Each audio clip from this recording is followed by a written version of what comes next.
వారాహిదేవి మాత అమ్మవారి యొక్క సంపుటీతమైనటువంటి మంత్రాల్లో ఈ మంత్రము చాలా విశేషము కలిగినటువంటి మంత్రం.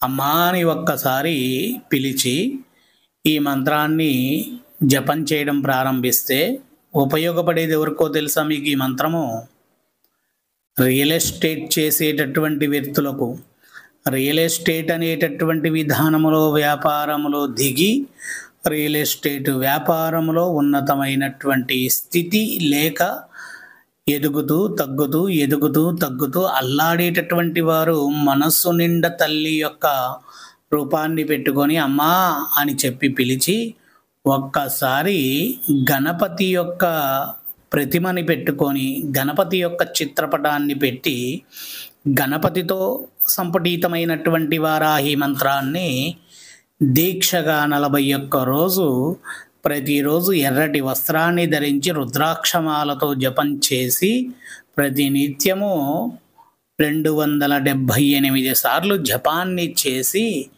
ఆ తర్వాత 108 సార్లు నీళ్ళని తర్పణాలుగా వదలాలి. ఎక్కడ వదలాలి తర్పణాలుగా అంటే అతను తలపెట్టినటువంటి రియల్ ఎస్టేట్ యొక్క వెంచర్ ఏదైతే ఉందో ఆ వెంచర్లో మట్టి తెచ్చి ఒక మట్టి పాత్రలో వేసి ఆ పాత్రలో తల్లిని పిలవాలి. మాతా వారాహి అమ్మ, నీవు తప్ప నాకు దిక్కు లేదు ఈ ప్రపంచంలో.